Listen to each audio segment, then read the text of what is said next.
dear students, I welcome you all to this another wonderful session. I am your botany teacher and today we are going to start with a new chapter, that is respiration in plants. So first of all, let's see what is the definition of respiration. तो respiration, बच्चे ये सोचते हैं कि respiration का मतलब होता है कि ऑक्सीजन अंदर लेना और कार्बन डाइऑक्साइड बाहर रिलीज करना. ओके तो ये बच्चों के माइंड में ये थिंकिंग है, taking in of oxygen and giving out of carbon dioxide, पर ये रेस्पिरेशन नहीं है, ये ब्रीदिंग है.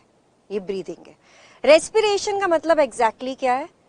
It is a function at a cellular level, कि सेल के अंदर जो खाना प्रेजेंट है उसको तोड़ना और तोड़ने से after the break down there is release of energy. तो ब्रीदिंग और रेस्पिरेशन में कंफ्यूजन मत करिए. ब्रीदिंग क्या हुआ? It is taking in of oxygen and giving out of carbon dioxide. Or respiration, it is not just like taking in and out. इसके अंदर chemical breakdown है food का and after breakdown there is release of energy. तो ये difference आ गया हमारा. ठीक है, चलो देखते हैं NCERT की lines देखते हैं. इधर देखिए बेटा. Now,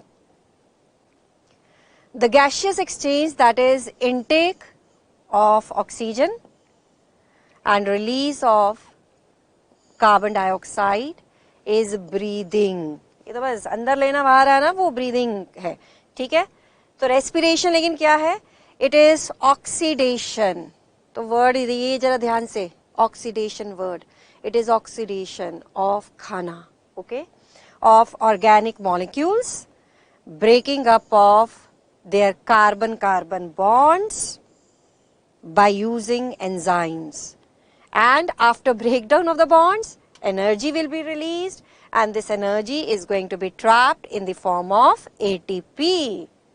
So, this is our ATP, which is cellular currency of the cell. अच्छा अब ये भी देखो. Now, generally students they think that after the breakdown of food, all the energy which is present in the food that is trapped in the ATP. नहीं, ऐसा नहीं होता भाई. सारी एनर्जी ट्रैप नहीं होती एटीपी की फॉर्म में. कितनी ट्रैप होती है? सिर्फ 45%. तो इस बात को याद रखना जरा, that only 45% of energy is trapped in the form of ATP and around 55% is lost in the form of heat. तो when you eat food after some time, don't you feel little bit hot? थोड़ा ऐसा लगता है गर्मी लग रही है. Why it is so? Because when breakdown of food occurs, there is a release of large amount of energy in the form of heat. So the question आया हुआ है. So how much is trapped in the form of ATP? So that is 45%. तो अपन यहाँ पे star लगा देते हैं. Important है भाई. Now, respiration is a stepwise process. It is a sequential process. It is a slow process. Okay, and where hell of enzymes are involved. तो ये सारी NCERT के words हैं. Okay, इनको याद रखना है हमने. Now, coming to what are the substrates which are used for respiration? तो substrate में क्या हो सकता है? Glucose हो सकता है, proteins, fats. Okay, so many substrates can be there. So it can be carbohydrate like glucose, proteins,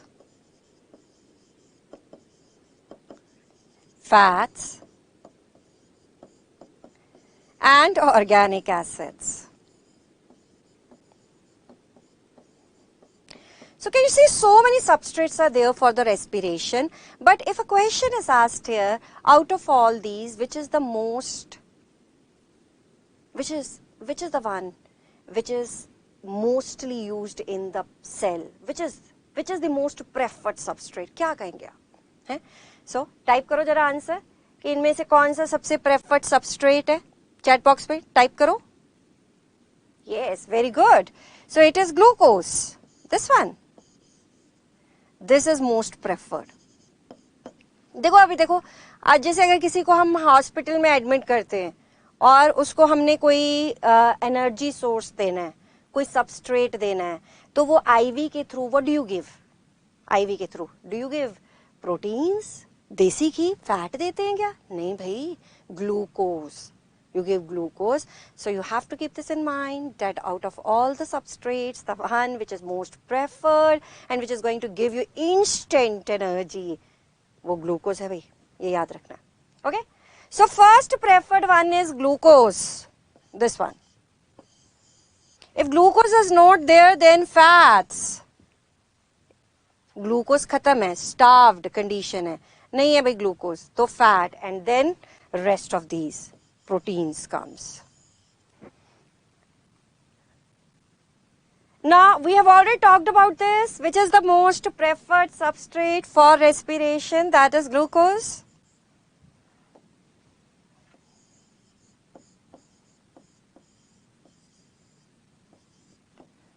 Okay बच्चा, याद कर लेना, एकदम टिप्स पे देखो, क्वेश्चन भी डाल दिया इसके ऊपर. Now during oxidation within a cell, energy is released in a series of, देखो अब एनसीईआरटी की लाइन है, पहले भी बोल चुकी हूँ, in a series of slow stepwise reactions controlled by enzymes. Sequential है कि किसके बाद क्या होना है, it's orderly, it's all sequential. It is trapped in the form of ATP, cell का पैसा. ATP is broken down wherever, whenever energy is required. अब ये जो ATP है जिसके अंदर energy है, that is going to be used for the metabolic processes. That's why what you call ATP as? That's why you call ATP as energy currency of cell. Cell का पैसा है भाई, cell का dollar है भाई. This energy trapped in ATP is utilized in various energy requiring processes. All the metabolic processes, they are going to use this. The carbon skeleton produced during respiration is used as precursor. अब देखो ये नई बात बता रही हूँ कि ठीक है भाई, respiration के अंदर बड़े सारे steps हैं, बड़े सारे steps. तो जैसे कुछ स्टेप्स पे क्या होता है, there is formation of one compound that is known as acetyl coenzyme. सुनो देखो जरा, नाम सुनो क्या है,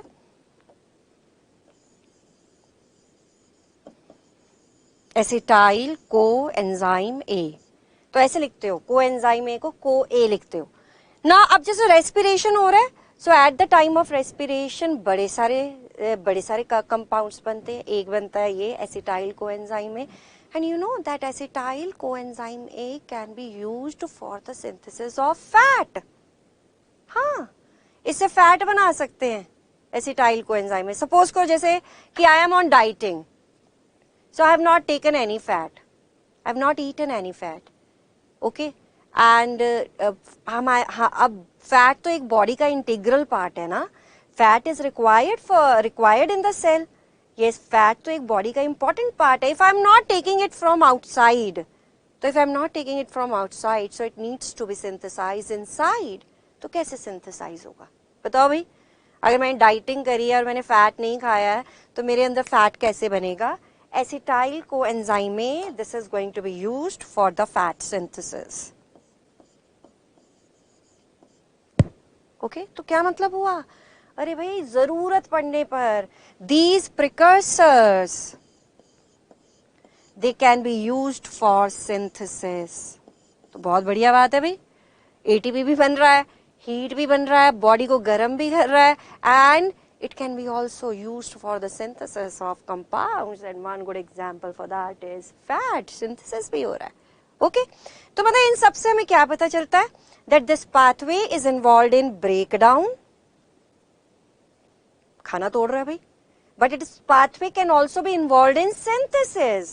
जैसे फैट बना रहा है, ओके, तो ब्रेकडाउन में भी इन्वॉल्व है, सिंथेसिस के अंदर भी इन्वॉल्व है. अगर कोई पाथवे ब्रेकडाउन में इन्वॉल्व होता है, if a pathway is involve in breakdown, you call it as catabolic. Okay, and if it is involved in synthesis, it is anabolic. तोड़ने में इन्वॉल्व है तो कैटा, सिंथेसिस में इन्वॉल्व है एना. और ये क्या है? ये तो दोनों ही है. ये तो दोनों ही है। अगर कोई पाथवे दोनों होगा तो ऐसे पाथवे को क्या बोलना है? एम्फीबोलिक पाथवे। सो दोनों चीजें हैं, so that's why you are going to call it as amphibolic.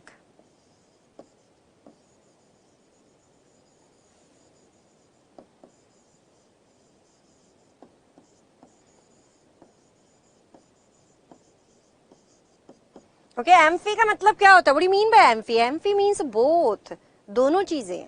Okay, लेकिन अगर ऐसा क्वेश्चन आए, if a question is asked here that it is largely catabolic या एनाबॉलिक, चलो चैट बॉक्स पे लिखो क्या होगा दोनों में से ज्यादा, कैटा है क्या एना?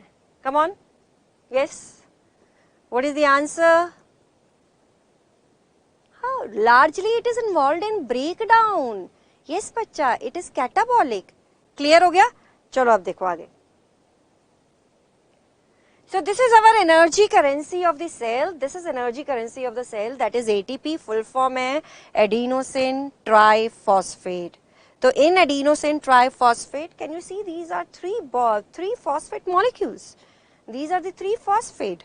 Okay, and this phosphate, it has lots of energy. Lots of energy. Yes, this bond which is present here between the two phosphate, this is high energy bond.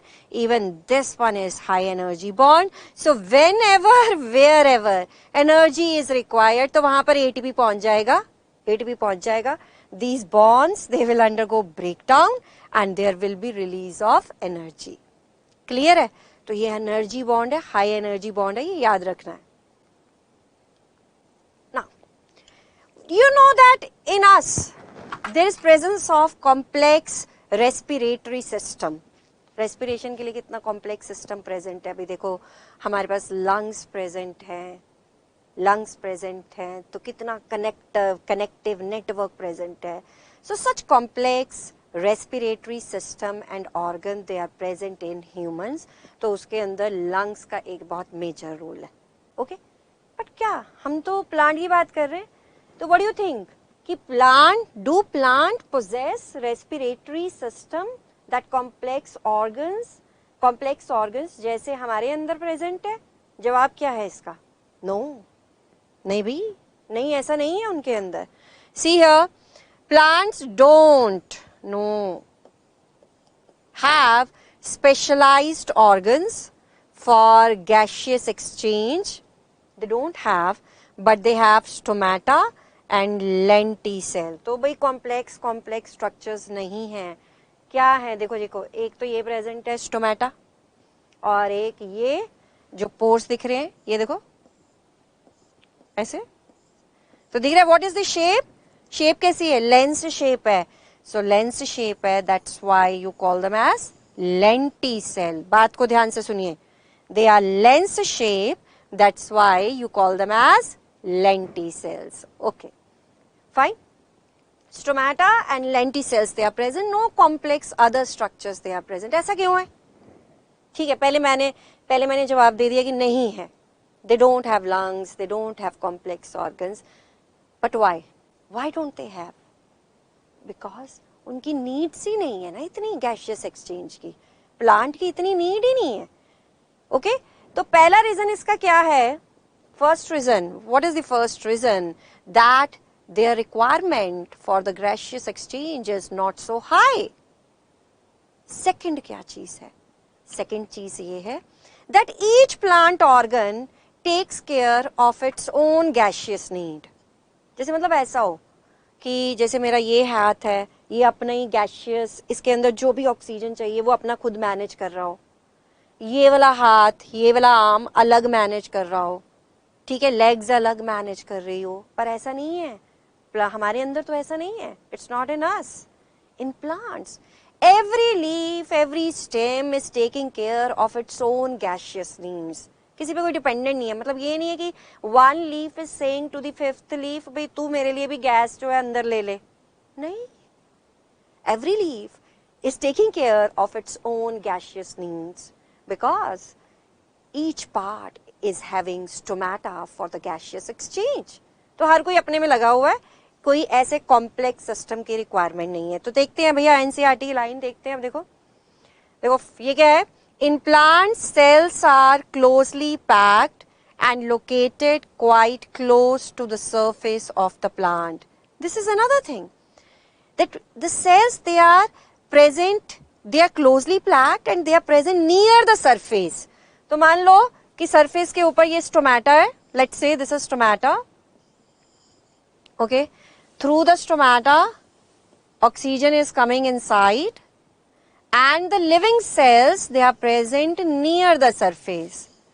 तो जो living cells है, they are present near the surface and they know that from here gas is going to come and they are going to grab it, they are going to use it. फिर you might be thinking what is present in the interior. चलो ठीक है, surface पे पहुंच जाएगा. What is present in the interior? Interior में तो dead tissue है. That is wood. In the interior, dead tissue is present, wood is present. तो सोचो फिर, if wood is present in the interior which is dead, वहां तो oxygen की requirement ही नहीं है. तो देखो ऐसा हो गया, अंदर चाहिए नहीं और लिविंग सेल्स बाहर की तरफ है. They are near the stomata, they can easily grab the oxygen and do their processes. तो ये भी एक बात है इधर. Then the distances that gases must diffuse is not great. बहुत ज़्यादा दूर तक gases को नहीं जाना है. जैसे all the cells, basically all the living cells, they are present near the surface. Okay. Then see here, each living cell in a plant is located quite close to the surface of the plant. Again and again I am talking about this, that the cells, they are present near the surface. Just now I have made that diagram, that as the gas is going to come inside, जैसी gas अंदर आएगी stomata से, उन्होंने उस gas को grab कर लेना है, क्योंकि वहीं पे वो इसी ताक में बैठे हुए हैं उसी की, कि that gas is going to come and they going to trap that gas. और अंदर तो डेड सेल्स है. ठीक है, तो कितनी सारी बातें पढ़ ली हैं हमने यहाँ पर. Okay, so we can jot down all these points. देखिए देखिए देखिए. So first one, yes, coming to the first one. First one is that they don't have great gaseous exchange requirement.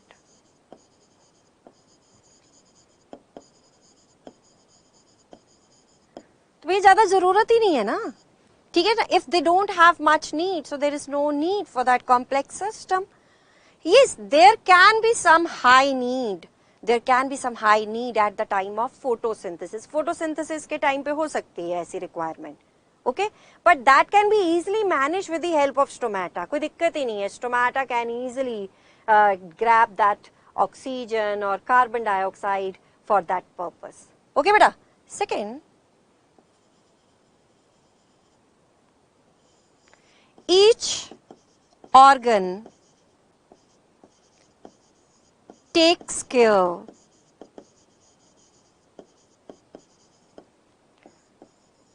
of its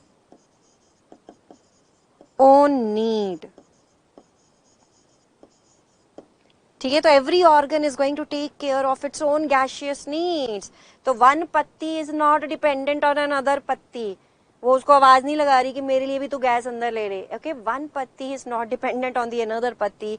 every leaf is having its own stomata for this purpose. ठीक है. Next, gases need not to be travelled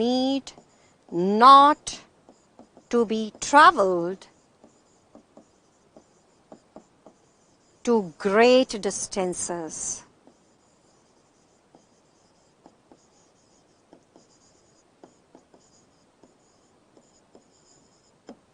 बहुत दूर तक नहीं जाना है भाई gases को.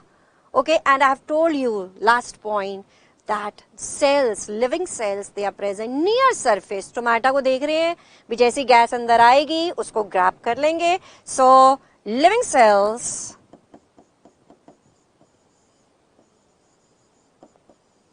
आर प्रेजेंट, प्लस लिख देती हूं प्रेजेंट के लिए, near surface.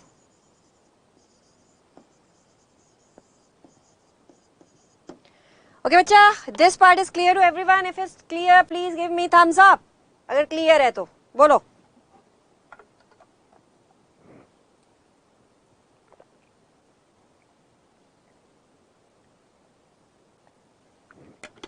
Okay, let's move now.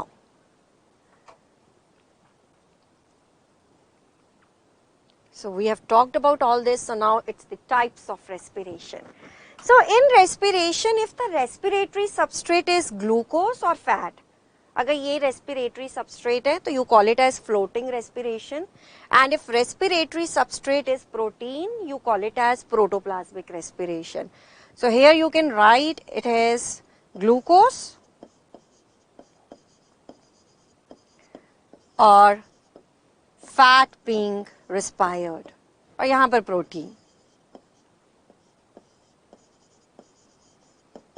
So many times I have told you this, that which is the most preferred substrate. Hello guys, which is the most preferred substrate? Most preferred one is glucose. If glucose is not there, then it is fat. Okay, and last priority is given to protein. अब देखो देखो देखो देखो क्या protein को last priority दी जा रही है. See, yes Ranjan, what is your question? Okay fine, very good very good. रट गया सारे बच्चों को कि ये सबसे ज्यादा प्रायोरिटी है. ग्लूकोज इज द मेन और the most preferred substrate for respiration. देखो ग्लूकोज खत्म तो फैट, फैट खत्म फिर प्रोटीन. डू यू नो कि बॉडी के अंदर protein as a reserve food तो होता ही नहीं है. सुनो, in the body glucose is present as a reserve food in the form of glycogen. ठीक है, फैट का भी रिजर्व होता है, पर in the body you don't have reserve food, reserves of protein. अगर रिजर्व ही नहीं है तो कहां से यूज होगा protein? From where this protein will be utilised? Fat खत्म हो गया, ग्लूकोज खत्म हो गया, so from where this protein will be utilised? अरे जो प्रोटोप्लाज्म में प्रोटीन है ना, ध्यान से सुनो, जो प्रोटोप्लाज्म में प्रोटीन है that is going to be utilised. Protoplasm, that's why you call it as protoplasmic respiration. मतलब प्रोटोप्लाज्म के प्रोटीन यूज होने शुरू हो गए, प्रोटोप्लाज्म खत्म होना शुरू हो जाएगा, खत्म. प्रोटोप्लाज्म के एंजाइम्स, स्ट्रक्चरल प्रोटीन यूज होना शुरू हो गए. तो ऐसे सोचो कि प्रोटोप्लाज्म एक जगह है जहां पर बड़े सारे प्रोटोप्लाज्म के अंदर बड़े सारे कंपोनेंट्स प्रेजेंट है, जिसमें से एक प्रोटीन है दैट इज बीइंग यूज्ड. तो प्रोटोप्लाज्म खत्म होने लग जाएगा. अगर प्रोटोप्लाज्म खत्म हो गया तो क्या होगा? सेल जिंदा रहेगा कि मर जाएगा? मर जाएगा. It is going to die. Very good, very good. It is going to die. I am getting the answers. Okay. So protoplasmic respiration is not at all a healthy respiration. It is a toxic. It is a bad respiration. And once it is going to start, तो मतलब cell ने मरना है. Okay. So protoplasmic respiration will consume protoplasmic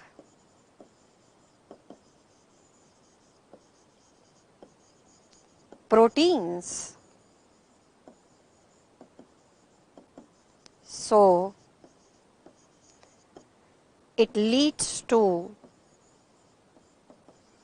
death of cell.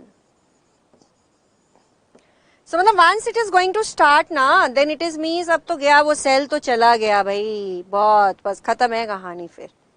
Okay बेटा. So now we are going to, so we have already talked about this. So now we are going to start with the first step, or we can say first pathway in respiration, and what do you call it as? क्या बोलते हो इसको आप? Glycolysis. इसको हमने पढ़ना है. ठीक है. तो glycolysis, this word, it has been derived from the two Greek term. One is glycos, जिसका मतलब है sugar, and another is lysis for splitting.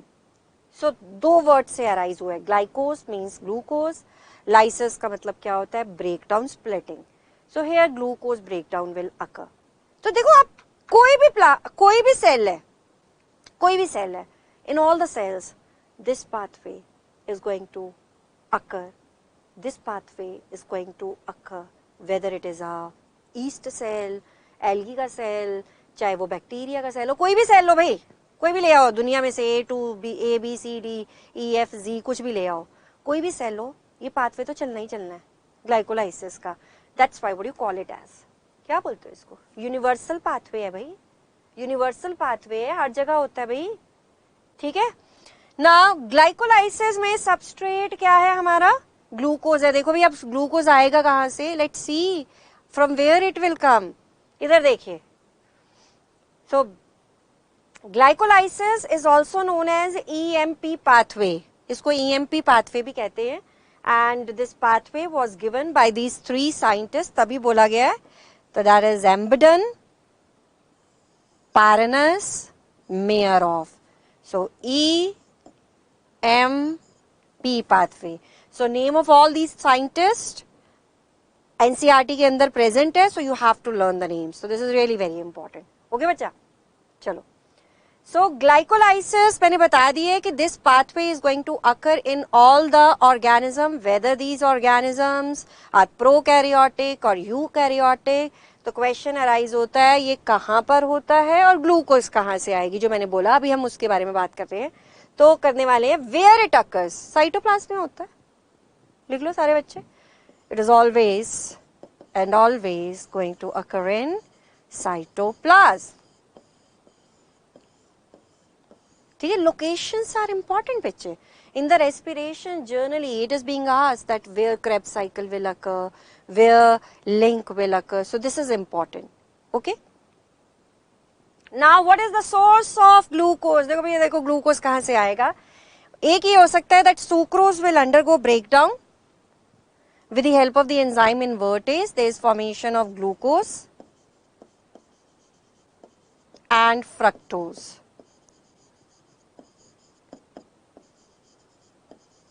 So one, it can come from this. Second, starch will undergo breakdown and it will form glucose.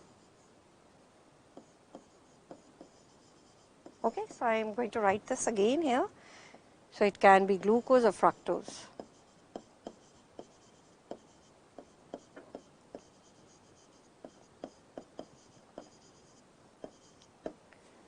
ठीक है, तो ये source हो गया. तो देखो ये सारी लाइनें एनसीईआरटी में दी हुई हैं, और एनसीईआरटी की जो लाइनें हैं उनको हमने टिप्स में करना है, एकदम टिप्स पे. तो या तो वो ग्लूकोज आ गया सुक्रोज के ब्रेकडाउन से, ओके, या वो कहाँ से आ गया, स्टार्च के ब्रेकडाउन से. कहीं से भी आ सकता है ये ग्लूकोज, जहां से कहानी स्टार्ट होने वाली है भाई. Do you know that in glycolysis there are total 10 steps. 10 step. Now जो फर्स्ट 5 स्टेप्स हैं, 5 स्टेप्स, तुम्हें पता है यहाँ पर पैसा लगेगा, एटीपी यूज होगा. तो generally students they think that if you are talking about respiration, so it means there is release of energy. Yes, there is okay, Srinjan, yes, enzyme first there will be utilization of amylase enzyme, okay, and then there will be utilization of maltase enzyme. Okay, so 2 enzymes they are going to be involved. Srinjan, तो पहला क्या हो गया, amylase हो गया, फिर उसके बाद माल्टेज एंजाइम हो गया. क्लियर है. देखो 10 स्टेप है भाई. पहले जो 5 स्टेप्स है, इन स्टेप्स के अंदर एनर्जी यूज होगी, पैसा लगेगा भाई. तो कितना पैसा लगने वाला है वो, मतलब हम साइकिल के एंड में क्यों याद करेंगे. We are going to start it from, we are going to learn it from the beginning itself ना. Okay, so first 5 step energy is going to be used. तो कितना पैसा, 2 ATP भाई, 2 ATP यूज होगा. That's why जो first phase है हमारी, इस फेज को we call it as energy consuming phase.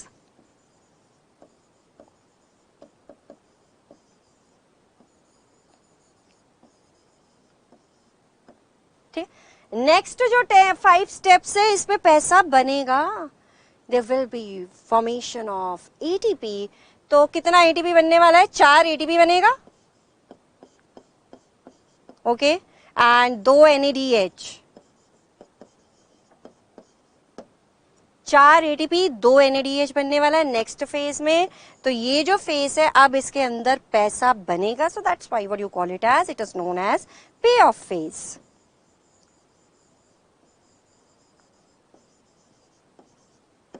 And do you know, ये NADH को छोटा मोटा कंपाउंड मत समझना। 1 NADH has so much of energy that it can form 3 ATP. एक NADH से 3 ATP बन सकता है, आगे जाके बनेगा, बनाएंगे हम उसको। क्लियर है ये बात? तो ये बात क्लियर होगी पहले से ही। तो अगर यहाँ पर पूछेगा, अगर यहाँ पे पूछेगा कि नेट ATP कितना बना, तो क्या जवाब है बच्चे, जरा चैट बॉक्स में देंगे। What is the answer? ATP, come on, Srinjan, Nilesh, Roshan, yes, what it is going to be? जल्दी जल्दी जल्दी जवाब दो।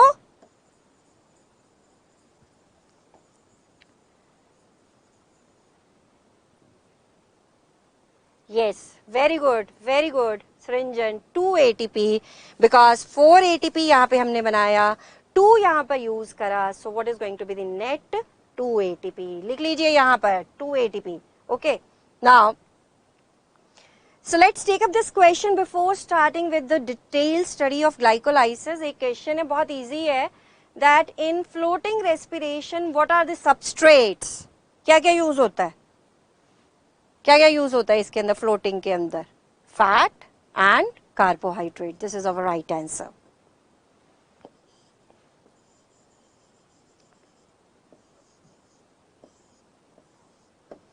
Okay, so now let's begin. Let's begin with a detailed study of glycolysis. So glycolysis में कहानी कहाँ से स्टार्ट होगी भाई? ग्लूकोज से। So total 8 पर आएंगे अभी सृंजन, 8 पर हम आएंगे जब when we are going to talk about that formation of ATP from NADH through ETS. Okay, so you have to wait for that. Okay, so ना कहानी कहाँ से स्टार्ट होगी भाई? ग्लूकोज से स्टार्ट होगी। चलो स्टार्ट करते हैं।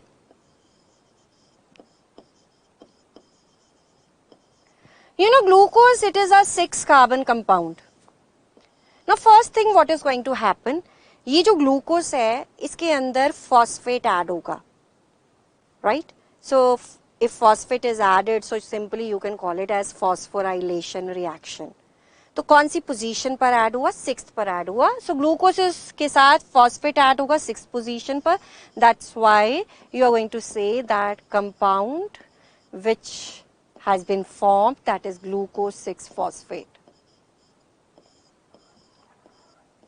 This is the compound. Okay, अब ये फॉस्फेट आएगा कहां से भाई? कौन देगा फॉस्फेट?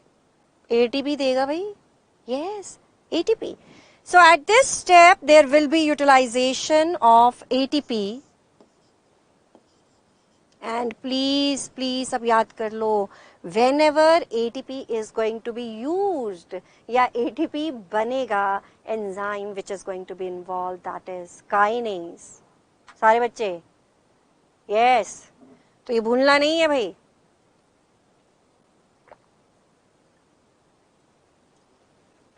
जब भी ATP फॉर्म होगा ये यूज होगा mostly enzyme which is involve, what is that? Kinase. तो यहाँ पे काइनेज एंजाइम है, पूरा नाम देखो क्या लिखना है।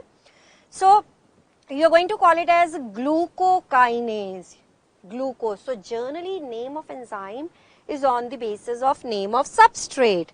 तो ये हमारा सबस्ट्रेट है। Okay, so that's why enzyme का नाम क्या लिखना है? You are going to call it as glucokinase.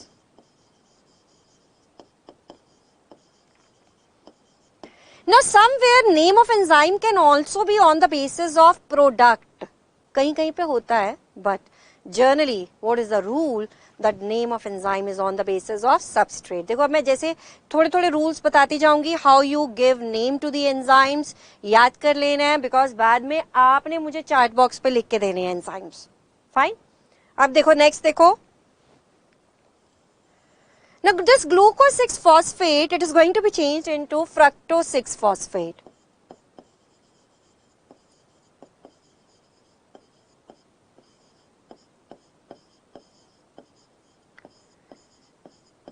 So you know that glucose and fructose, they are isomers. So this is isomerization reaction, and when we are talking about isomerization reaction, name of enzyme is isomerase. So how you are going to write the name of enzyme here, beta? So first you write name of group. Yes, here group is phosphate. So at the front you are going to write the name of the group. So you are going to call it as, देखो जरा ध्यान से, phosphoglucoisomerase.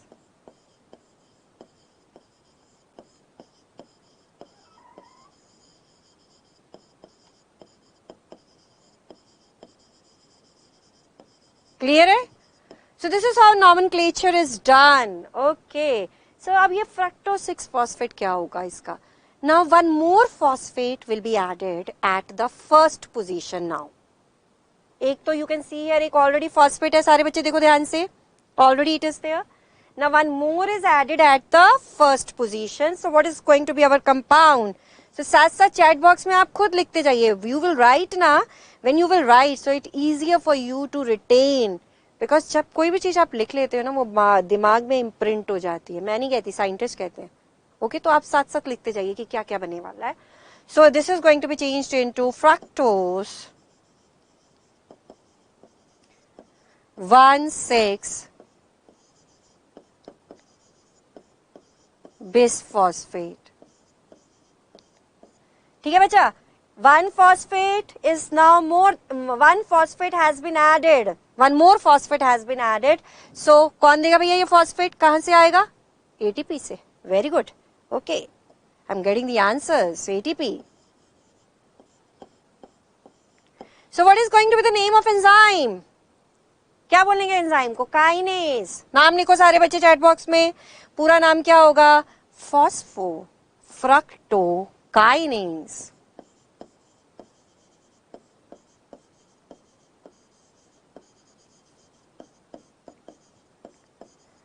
And in the short form, bacha, you call this enzyme as PFK.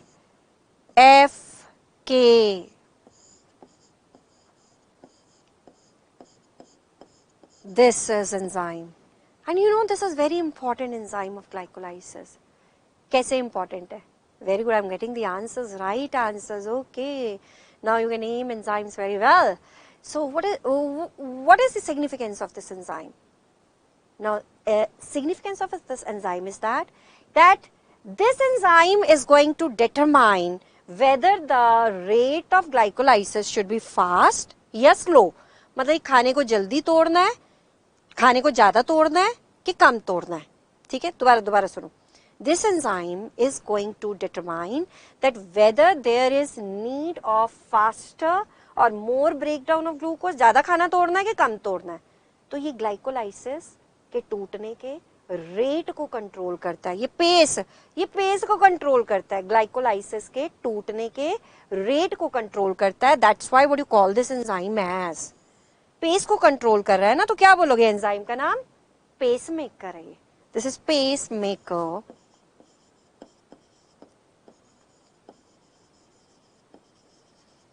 Of glycolysis. भूलना नहीं है, एक बार आया हुआ है. Yes, this question was there in the All India PMT. So you're not going to forget this. Fine? Now see here. तो अभी तक हमारे how many steps we have covered? We have covered how many steps? Yes, बच्चा. So 3 basically. 1, 2, 3. And now we are coming to 4th step. Now what is going to happen in the 4th step? थोड़ा फोड़ी हो जाएगी भाई. अब देखो. अब ये जो फ्रक्टोज वाला कंपाउंड है ये टूटेगा. और टूटने को क्या बोलते हो? What you call breakdown as? Breakdown को क्या बोलते हो? Lysis. So this will undergo breakdown like this. Okay, and after the breakdown there will be formation of 2 compounds. One is going to be DHAP. एक compound बनेगा, हम उसको ढप बोलते हैं. ढप, that is dihydroxy acetone phosphate.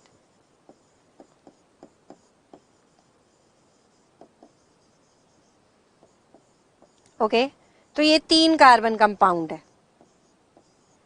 Fine. Another compound which will be formed, that is also 3 carbon compound. What do you call it as? GAP.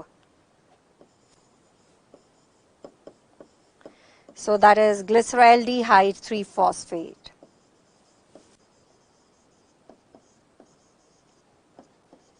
hey, you also call it as 3-phosphoglyceraldehyde. You can also call it as 3-PGAL.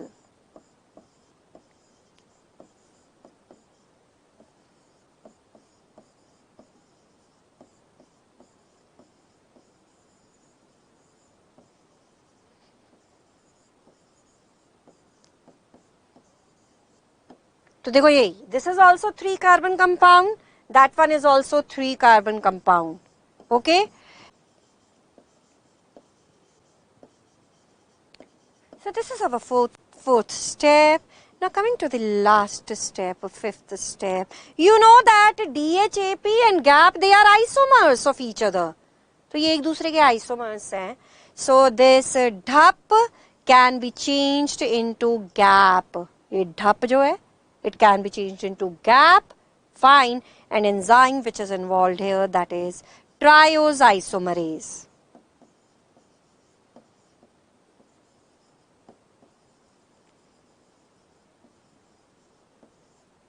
So why we have called it as isomerase? Because this is isomerization reaction, guys. And second, triose. Triose word किसके लिए use करते हो? Triose word is being used for a 3 carbon saccharide.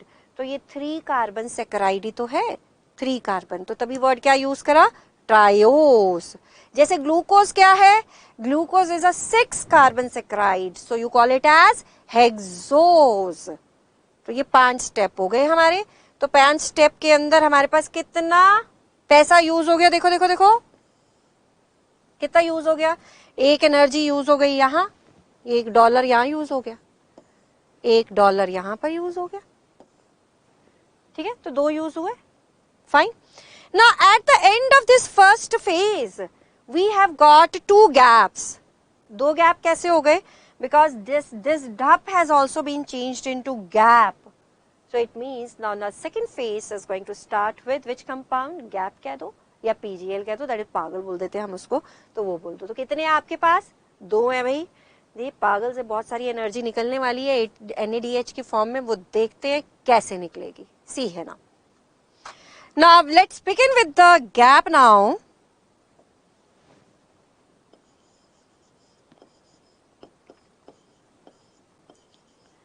Or you can also write it as 3-PGAL. Now this GAP, it will undergo oxidation. देखो मैंने starting में ही respiration की definition लिखवाई थी और मैंने बताया था what is respiration. It is oxidation of खाना. And you see that I have taught you so many steps, but this is for the first time कि ऑक्सीडेशन होने वाला है. कौन से स्टेप पर हो रहा है बेटा? चैट बॉक्स में लिखो कौन सा स्टेप पे जिसपे ऑक्सीडेशन हो रहा है भाई. Which step number it is? 6th. Respiration का मतलब है ऑक्सीडेशन. और ये हो कौन से रहा है? सबसे पहले which compound will undergo oxidation? That is gap और पागल कह सकते हैं. तो ऑक्सीडेशन में what is going to come out? Hydrogen. Hydrogen देखो ध्यान से देखो. From 1 gap 2 hydrogen atoms they are going to be released.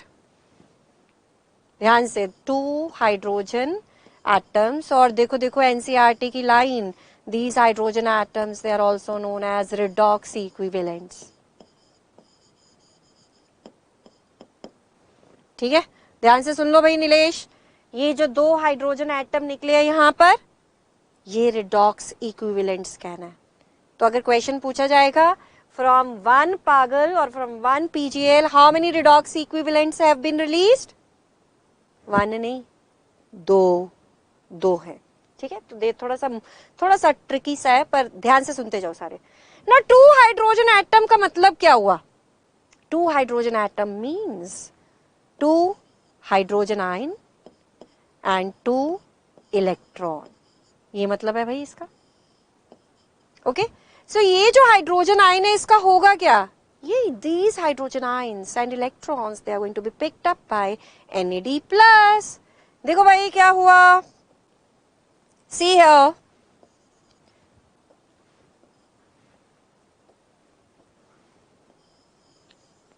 These hydrogen ion, they are going to be picked up by NAD plus.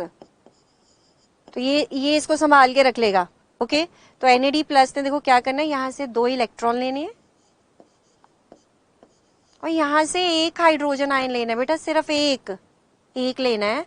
So 2 electron, एक hydrogen ion यहां से. सो क्या बन गया, NADH. Okay, and 1 hydrogen ion is फालतू, so you write it as plus H plus like this, ऐसे लिख दोगे. ओके, तो NADH बनने के लिए मेरे बच्चा 2 इलेक्ट्रॉन चाहिए और एक हाइड्रोजन आयन चाहिए. यस, बिल्कुल सही, you can call it as hexokinase. Perfect. तो एक हाइड्रोजन आयन चाहिए. ये क्लियर हो गया? Fine. Now do you know when oxidation of aldehyde occurs? This is aldehyde na, Al. Whenever oxidation of aldehyde occurs, aldehyde is going to be changed into acid. अब acid बन जाएगा. तो इस acid का देखो नाम क्या लिखना है हमने, 3-फॉस्फो. इधर ध्यान से देखो, 3-फॉस्फो ग्लिसरिक एसिड बन गया भाई. एसिड हो गया भाई.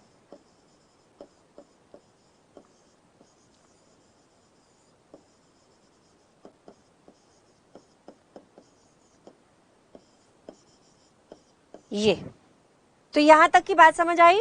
दैट एल्डिहाइड जो है, after oxidation it is going to be changed into acid. बहुत इंपॉर्टेंट बात है. और एक चीज और, 1 more phosphate will be added at the first position. एक और फॉस्फेट ऐड होगा, बट ये याद रखो, this phosphate is not given by ATP. ये बच्चों को कंफ्यूजन होता है. This phosphate is not given by ATP. So 1 more phosphate is added at the first position. तो हमारा कंपाउंड क्या हो गया, 1 3. फर्स्ट पे भी ऐड हो गया ना, 1 3 bis phosphoglyceric acid. Short form you are going to call it as BPGA. BPGA बोलना है इसको. ओके, तो देखो हमारी कहानी कैसे स्टार्ट हुई है. ढप बना, गैप बना, गैप के बाद क्या बना, BPGA. BPGA बन गया. क्लियर है? At this step even there is addition of pani. कितनी सारी चीजें हो गई ना यहाँ पर. तो देखो जरा जल्दी देखो, aldehyde is changed into acid. Okay, then there is formation of NADH. then at the first position even phosphate is being added, so you have got bis phosphoglyceric acid. okay, ये क्लियर हो गया सबको? कोई दिक्कत तो नहीं? Thums up दे दो अगर क्लियर है सारे बच्चे, जल्दी.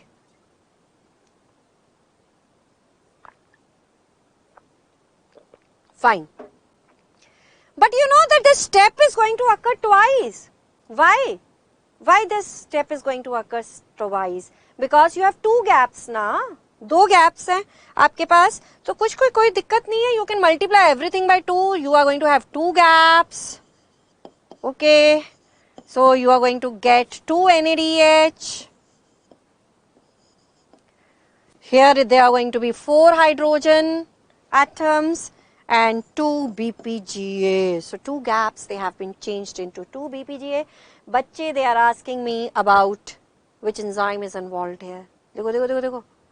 Whenever there will be formation of NADH, सुनो ध्यान से, whenever there will be formation of NADH or there is utilization of NADH, enzyme involved is dehydrogenase. पहले भी बताया हुआ मैंने. तो dehydrogenase. So what is the full name of the enzyme? Full name of the enzyme is phospho. We can write it here. Phosphoglyceraldehyde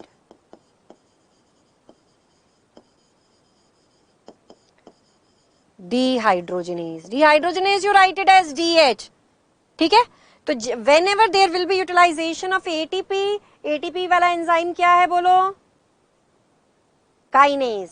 और whenever there is utilization of NADH और formation enzyme dehydrogenase. Tips पे हो जाना चाहिए. अब ये हमारा 6th step है. बहुत कुछ हो गया 6th स्टेप के ऊपर. So now let's move on to the next step. and that is the 7th step. In the 7th step, story begins with the BPGA. अब बहुत आसान है, मुश्किल वाला पढ़ा दिया, अब देखो क्या होगा.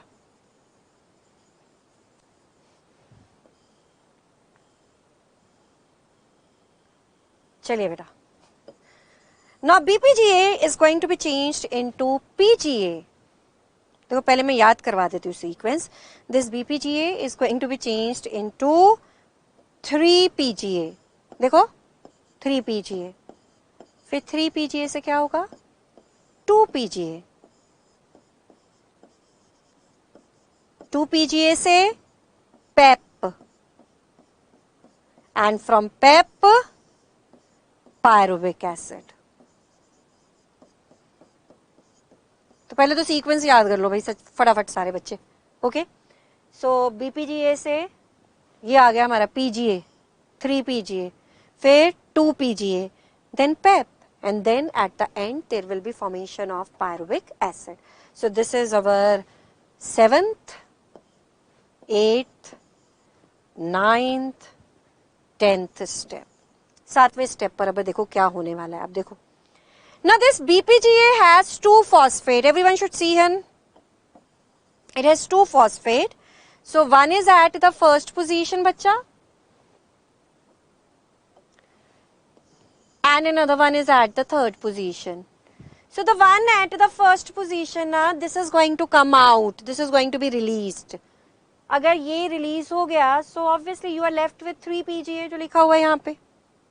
Fine. So once it is released, तो ये ऐसा वैसा नहीं है, ये जो phosphate release होगा, that will be used for the synthesis of ATP. ध्यान से, yes, this phosphate is going to be used for the synthesis of ATP. See here. So from this phosphate, you see what is going to happen. This phosphate will join with ADP and it will form ATP. पैसा बन गया भाई, पैसा ATP बन गया. And it is quite simple. You have 2 molecules of BPGA, so you are going to get 2 ATP here. अब इस ATP synthesis को क्या कहना है? ये जो ATP synthesis हो रहा है एकदम directly हो रहा है. From where hydrogen will come from oxidation. बेटा गैप से आ रहा है, गैप से आ रहा है बेटा. हाइड्रोजन कहाँ से आ रहा है? इधर देखो, it is coming from the gap. और कहाँ से आ रहा है बेटा? ठीक है, इसी से तो है. अभी तो बताया कितना पावरफुल है gap. From here hydrogen is going to come. ठीक है, क्लियर? देखो आप जरा, see now because you have 2 BPGA, so you are going to have 2 ATP. अब ये इस ATP फॉर्मेशन को क्या बोलना है? What are you going to call it as? This ATP synthesis which is occurring, this is directly. सुनो जरा ध्यान से. This ATP synthesis is direct synthesis.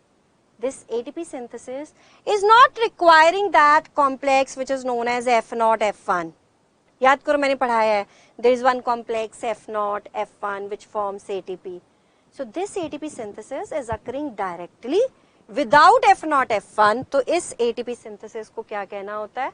This is known as substrate level phosphorylation. सारे बच्चे देखो, इसको कहना है substrate level phosphorylation.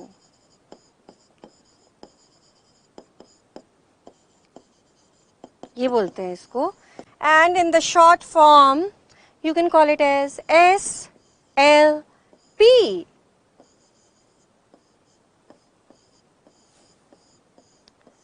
ठीक है, तो जब सीधा सीधा ATP बने, so इसको क्या कहना होता है? SLP. And how many ATPs we have formed here? We have formed here 2 ATPs. Now see what is going to happen next. Now there is enzyme which is going to be involved here is going to be kinase. Why? Because ATP is being synthesized here. So what is the name of enzyme? We are writing it here. It is 3-phospho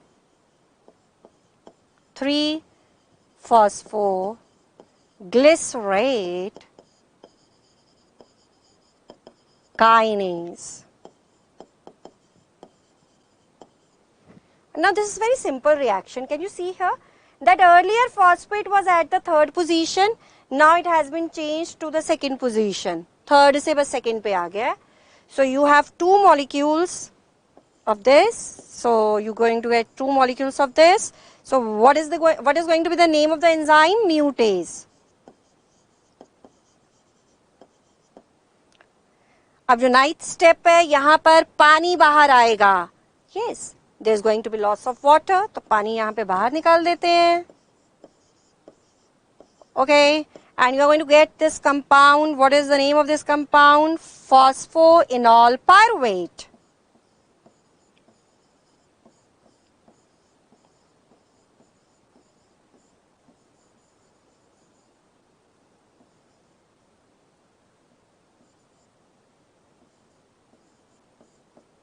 This one, pyruvate. तो देखो pyruvate, pyruvic acid के पास आ गए. देखो जरा pyruvate, we have come near to the pyruvic acid. अब last क्या होगा? This phosphate is going to come out. ये बाहर आ जाएगा. And when it is going to come out, again there is synthesis of ATP. So again you are going to form ATP here. See here. Phosphate is going to join with ADP to form ATP. How many ATPs? Chat box पे लिखो कितने ATP बनेंगे. हाँ जी, बोलो बोलो बोलो. How many?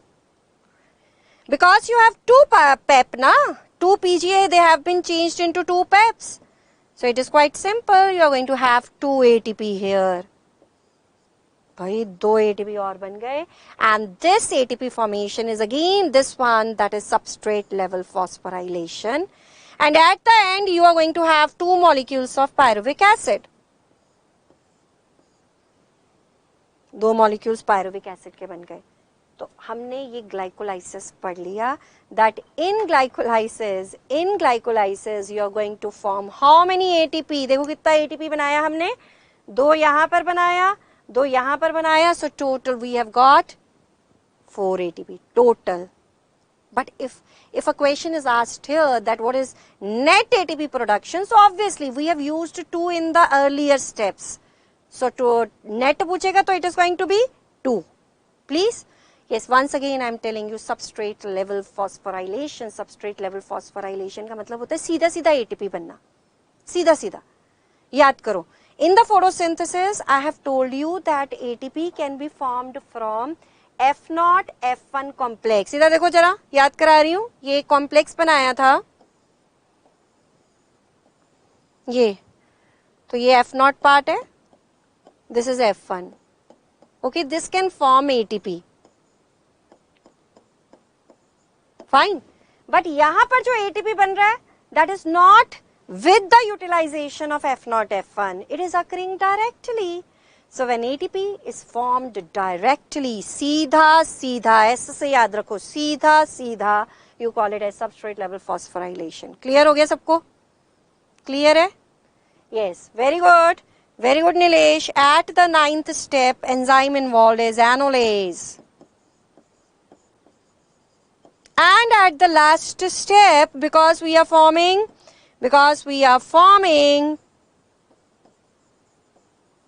ATP, so it is going to be kinase. The last step पे kinase enzyme है हमारा. Okay? So here.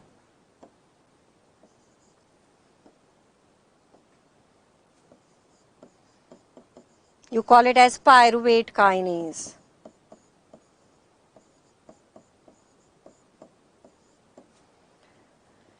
Okay, so if a question is asked here, that if glucose will undergo breakdown, so how many NADH will be formed in the glycolysis? तो क्या जवाब है? कितने NADH बने glycolysis में? जवाब दीजिए. कितने? 2 NADH बने. 2. Very important. When gap was changed into BPGA. Clear हो गया ये point? Fine. सही आंसर आ रहे हैं चैट बॉक्स में. इसका मतलब सब समझ आ गया है. आगे मूव कर रहे हैं अब हम. So we have formed pyruvic acid in the glycolysis. So now we have to see what is the fate of pyruvic acid. NCERT कहती क्या fate है उसका, क्या क्या हो सकता है उसके साथ. तो पहली तो बात याद रखो कि 3 फेट हो सकते हैं. एसिड लैक्टिक एसिड में चेंज हो जाएगा. So that is lactic acid fermentation. ओहो, बड़ा ये ठीक है, let me change it. So this is the second one.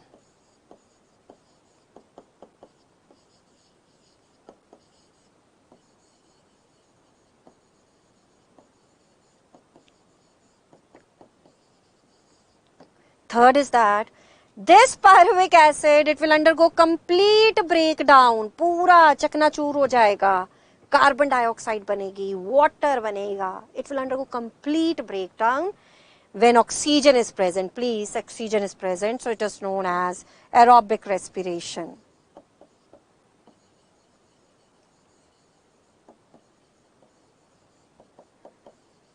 ठीक है, so pyruvic acid has 3 phases.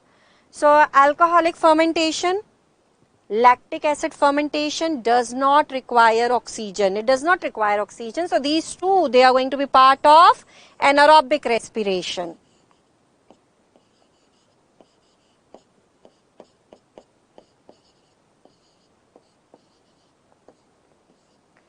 This is going to be the part of anaerobic respiration, and this one is aerobic.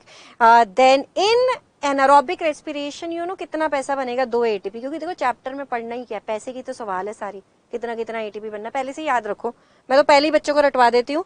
So in the anaerobic respiration, net ATP production is 2. $2 बनेंगे. Okay, aerobic के अंदर बहुत पैसा बनेगा, बहुत. Either there is going to be formation of 38 or 36 ATP.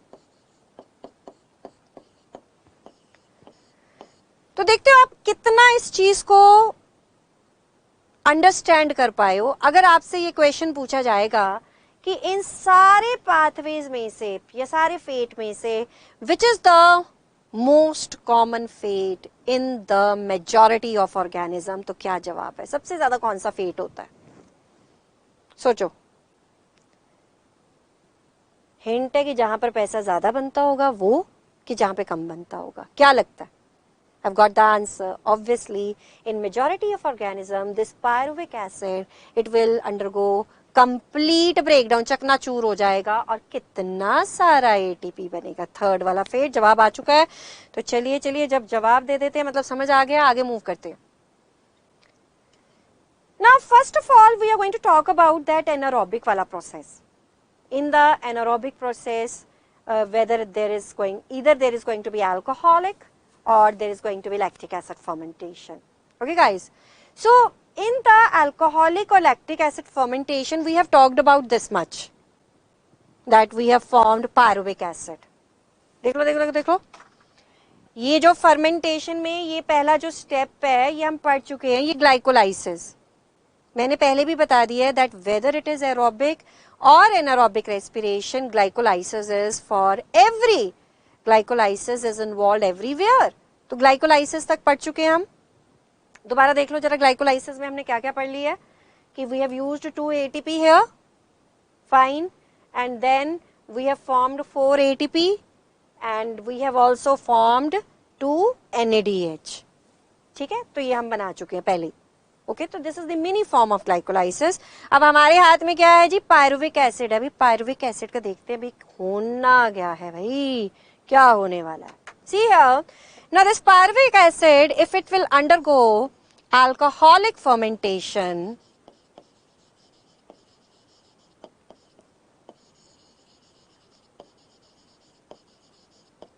then you see what is going to happen.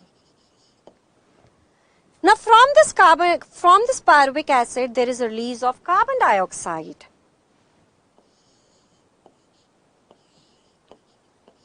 Carbon dioxide बाहर निकलेगी, because आपके पास 2 मॉलिक्यूल्स हैं पायरुविक एसिड के. Glucose has undergone breakdown and there was formation of 2 pyruvic acid. So 2 carbon dioxide निकलेंगे. What will be the name of enzyme? Enzyme का नाम क्या होगा? Decarboxylase. Decarboxylase. Why? Carbon dioxide is coming out, so you call it as pyruvate. See here, name of that compound is, just a second, is acetaldehyde.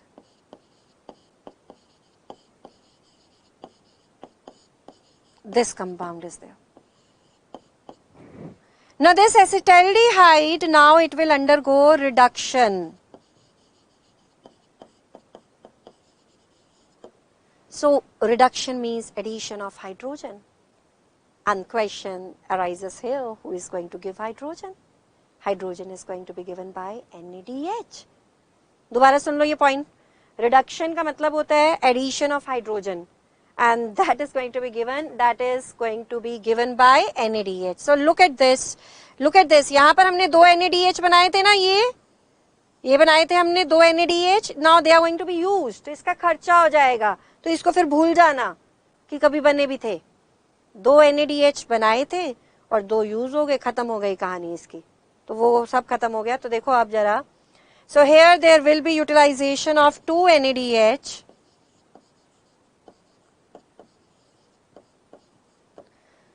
Now from NADH, hydrogen is being used. Yes, this is going to be used from NADH. So we are going to left with NAD plus.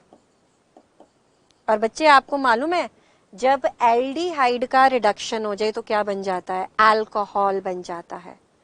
Aldehyde after taking hydrogen will be changed into alcohol, and name of that alcohol is ethanol. Two molecules. Enzyme बोलो क्या होगा? Whenever there is utilization of NADH या formation of NADH, name of enzyme is dehydrogenase. Okay, so here our जाना पहचाना enzyme is alcohol dehydrogenase. So all dehydrogenases you write it as DH. Note कर लो इसको.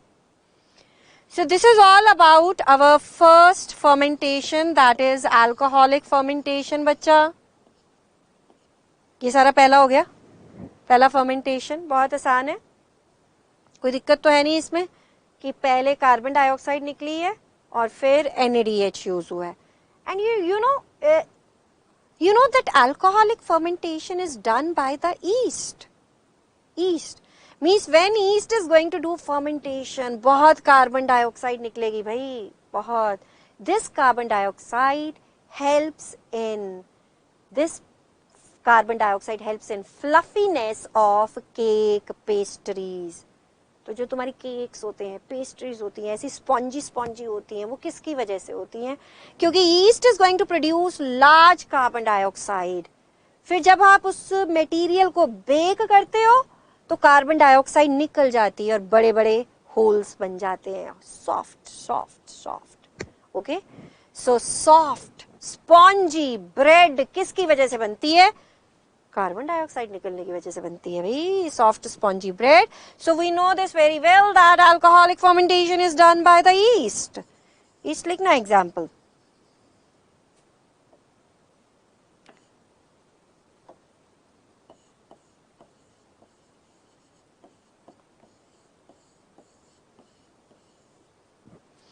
ठीक है. Now coming to the second fermentation, that is lactic acid. Okay, so let's talk about the second one.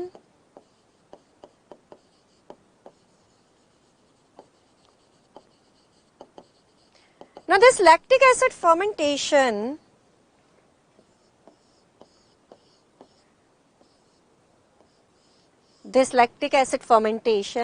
it is very simple. अब यहाँ पे कोई carbon dioxide नहीं निकलेगी, कोई नहीं निकलने वाली है, तो मतलब ये स्टेप गायब कर दो, सीधा ये स्टेप कर दो. देखो भाई, you omit the step and now directly this step is going to occur, that is pyruvic acid will undergo direct reduction. सीधा reduction कर दो भाई, सीधा. So this pyruvic acid, it will undergo direct reduction. Same बिल्कुल ऐसे NADH use हो जाएगा.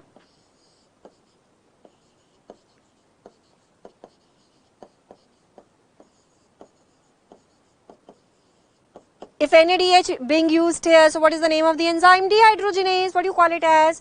Lactate dehydrogenase. And at the end, you are going to get 2 lactic acid.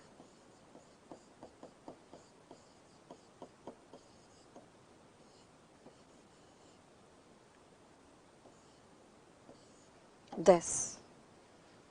So lactic acid fermentation, it is done by lactic acid bacteria, और वो जो दही जमाने वाला बैक्टीरिया होता है lactobacillus, okay, and even this occurs in the muscles में भी होती है when there is crisis of oxygen. यहाँ पे ऑक्सीजन तो कोई यूज होनी नहीं है, तो एक तो वो दही जमाने वाला बैक्टीरिया हो गया जो करता है, क्या नाम है हमारे उस बैक्टीरिया का, लैक्टोबैसिलस. चलो लिखो. Okay, so one, it is done by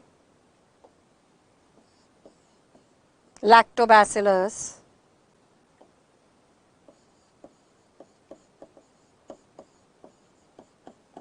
and second, it is going to occur in the muscles. What is the ATP production here? What is the ATP production here? भाई देखो जरा पैसा कितना बन गया भाई इसमें. इधर तो कोई पैसा नहीं बना, तो पीछे चलते हैं, ये भी इसी का पार्ट है. ओके, NADH तो मैंने बोला था ना, भूल जाओ उसको, इसको भूल जाओ, ये बना था और अब यूज हो गया, भूल जाओ. ठीक है, सिर्फ यहाँ पे 4 ATP बना. Here you have formed 4 ATP and here 2 ATP they have been utilized. So here you have formed 4 ATP and 2 ATP they have been utilized here. So what is net? 2 बन गया. Net ATP कितना आ गया? $2. ज़्यादा पैसा नहीं बना इसमें. So this should be totally clear in your mind that here there is formation of $2 or 2 ATPs. Clear है? Clear है तो give me thumbs up. Chat box पे. Okay. So we have talked about it. Now we have to go for the features. Everyone is clear about it? Okay. Fine. चलते हैं भैया आगे. अब features लिखने हैं. फीचर्स कौन से फीचर्स लिखने हैं? Which are there in the NCERT. NCERT की तो भूल नहीं सकते ना उसकी लाइनों को. देखो, in both lactic acid and alcoholic fermentation, yes, not much energy is released. ठीक है. जेम्स बॉन्ड नंबर क्या होता है? 7. वहां से याद रखोगे, 7 से जेम्स बॉन्ड नंबर से less than 7% of the energy in glucose is released. Less than 7%. तो ये बहुत इंपॉर्टेंट बात है.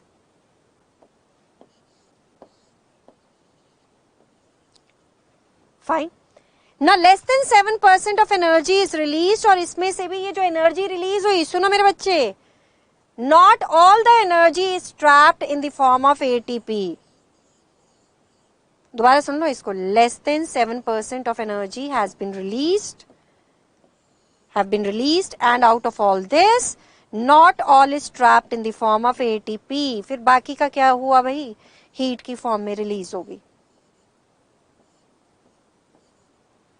फाइन. तो एनसीईआरटी की लाइंस को, एक एक वर्ड को समझने की कोशिश करो. Now, both the processes are bad, hazardous. Either it is lactic acid or alcoholic fermentation. दोनों processes जो है वो bad है, hazardous है. They form compounds which are bad. जैसे lactic acid है, it can lead to the cramps. जैसे बच्चे लिख के भी दे रहे हैं मुझे, yes ma'am, bad है, cramps हो सकते हैं lactic acid से. अब alcoholic fermentation देखो कैसे bad है. alcohol तो है ही bad बेटा.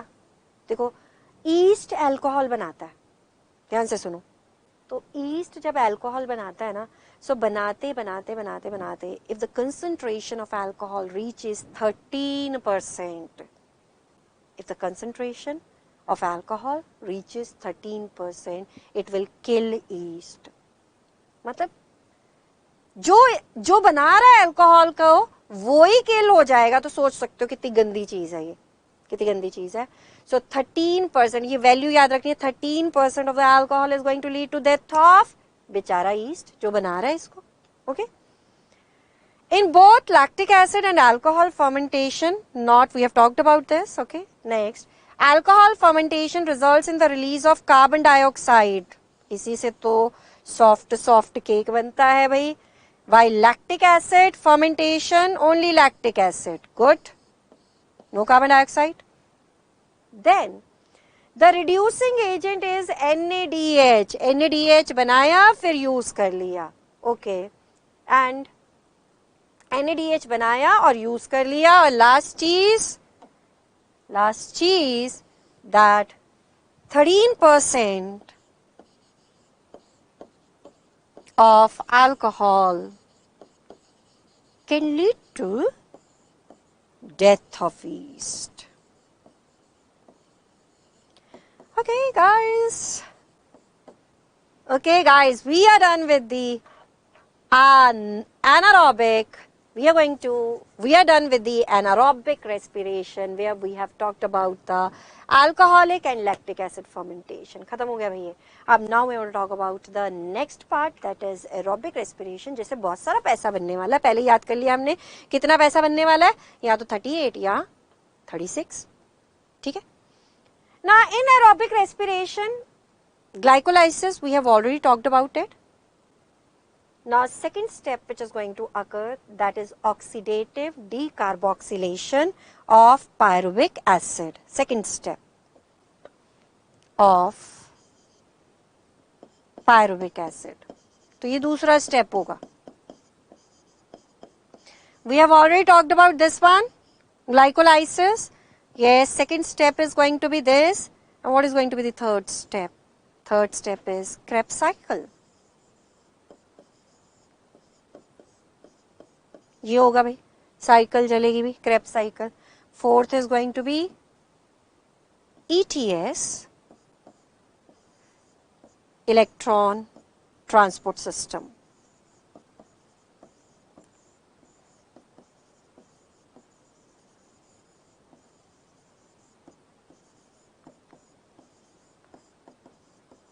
ठीक है. एंड ETS के साथ कपल होगा OP. What is that? Oxidative phosphorylation.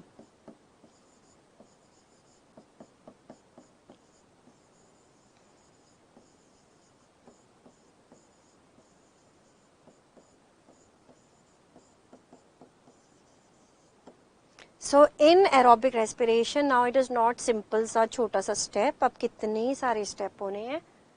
Glycolysis. This is also known as link reaction. Then Krebs cycle, then ETS, OP. Most difficult part here is ETS, which we are going to cover in the next class. Okay, तो glycolysis हो चुका है. So now we will talk about the link. Link से start करते हैं. Okay. So we will talk about the link reaction, that is oxidative decarboxylation of pyruvic acid. So link reaction of first thing ये होगा कहाँ पर? Glycolysis कहाँ पर हुआ? Cytoplasm में. Where link reaction is going to occur? Mitochondrial matrix. तो पहला point लिख लो.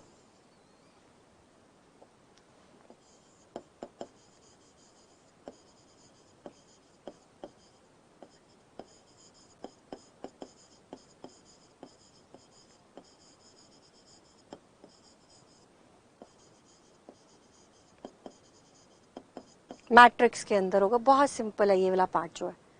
सो you have two pyruvic acids. So what will happen to the pyruvic acid? See here बच्चा, there will be release of carbon dioxide. तो because we are talking about the two molecules here, so two carbon dioxide guys, they will be released. Now because pyruvic acid is a 3 carbon compound, so after decarboxylation that resultant compound is going to be 2 carbon. तो अब ये अपने mind में set कर लो कि respiration के अंदर carbon dioxide निकलता है रेस्पिरेशन में. अब एरोबिक की बात कर रहे हैं, aerobic. And in aerobic first carbon dioxide is going to be released in the mitochondria. Mitochondria में निकलेगा, माइटोकॉन्ड्रिया के अंदर निकलेगा. ठीक है. So resultant compound is going to B 2 carbon. अपने माइंड में पहले ही सेट करके रखो पहले तो ये. ठीक है. और क्या बनेगा यहाँ पे? NADH बनेगा भाई. Because you have two molecules here, so you are going to get 2 NADH, guys. Fine. Now here there will be addition of coenzyme A. You write it like this, CoA.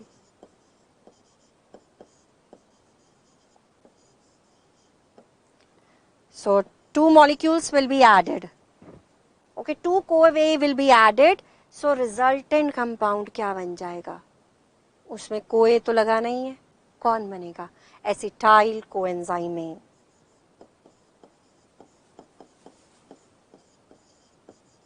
Two molecules. देखो भाई क्या क्या हो गया भाई, 3 चीजें हो गई भाई यहाँ पे, देख लीजिए जरा ध्यान से. 1, there is removal of carbon dioxide. Okay, so that's why you call it as decarboxylation. ठीक है, साथ ही में क्या हुआ? From pyruvic acid, hydrogen atoms they were released. तो जैसे पहले मैंने बताया था गैप से हाइड्रोजन निकला था, गैप से 2 hydrogen atom. So same way here hydrogen atom will be released from pyruvic acid, or that hydrogen atom will be used for the synthesis of NADH. तो काम ही ये है respiration में हाइड्रोजन निकालना है और NADH बनाना है, हाइड्रोजन निकालना है, NADH बनाना है. Okay, so hydrogen atoms they are released, so that's why this is oxidation. तो 2 चीजें हैं यहाँ पे, that decarboxylation and oxidation they are occurring. That's why what do you call link reaction as oxidative decarboxylation. Okay, बहुत important. तो ये point clear हुआ कि नहीं? That oxidation and decarboxylation they are occurring simultaneously, so that's why you are going to call it as oxidative decarboxylation of pyruvic acid. समझ आ गया सब बच्चों को? कोई दिक्कत तो नहीं इसमें? ठीक है, थम्स अप दे दो अगर क्लियर है तो. Okay, good. See now. So till now we have formed how many NADH? कितना NADH बना दिया अभी तक? क्या लगता है? Glycolysis में we have formed 2. याद करो भाई, 2 in the link reaction. 2 NADH here. बनाना कितना NADH है? 10 बनाना है भाई अभी. Total 10 बनाना है. We have formed 2 in glycolysis, 2 in link. So if we have to form 10. तो कितना रह गया हमारा? 6. कहाँ पर बनेगा? Krebs cycle, जो next पढ़ने वाले हैं हम, Krebs cycle में. In the Krebs cycle we have to form even 2 FADH2.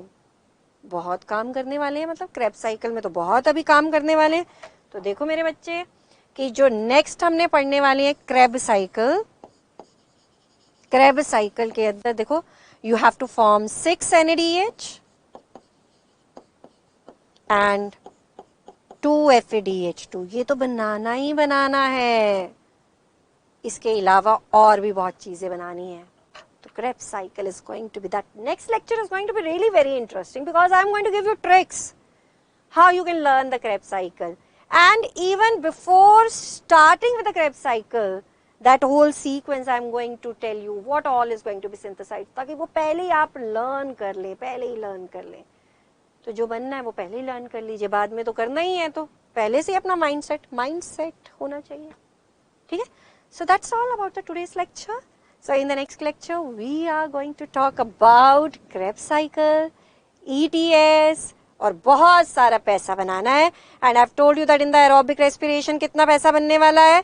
Either 38 or 36 ATP. Okay.